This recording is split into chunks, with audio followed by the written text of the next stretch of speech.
I made a point of having no Friday classes this semester.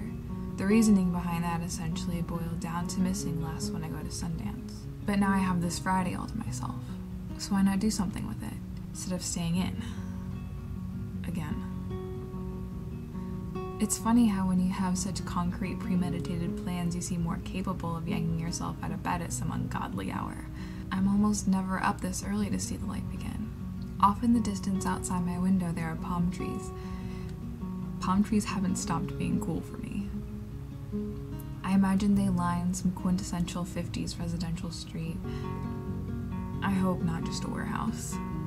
But even if it is, that's okay too. If there's something that gets me more than those palm trees, it's the mountains just beyond them.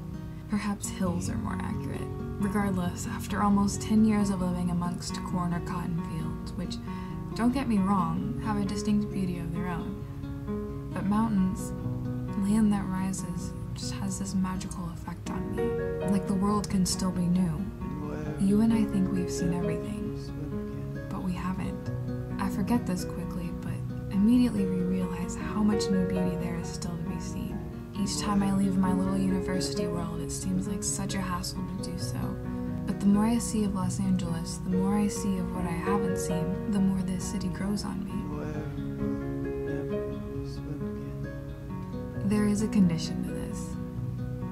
I don't know if I would realize all this if I wasn't alone. This makes me uneasy on many levels, but mostly I'm just trying to get used to doing things alone, because I'm coming to find that if I first see places by myself, the more I want to share this place later with you.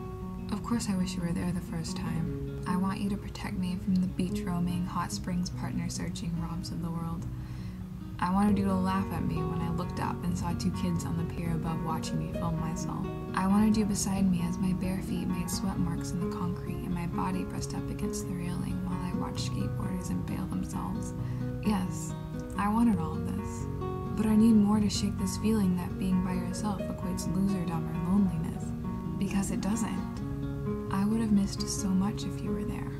You're a distraction from this new, like when I walked my first block and first smelled the ocean, and then thought on it a little and said, or maybe that restaurant I'm walking by just got a really terrible seafood shipment this morning. I wouldn't have been able to sit in the shade of a lifeguard house for hours and do anything that came to my mind. I would have missed the moment when the jogger used me as a marker to start running again. And I would not have thought so much about the importance to believe in yourself, but to be live in yourself, and how a simple spelling mistake can lead you to that thought. And I would not have thought as much about how much I wish my eyes were cameras, because I haven't found a better compositional prime lens. And I also would not have thought as much about this, that even if my eyes could record footage, I might be too selfish to share all the beauty I had seen in such a funny place like California.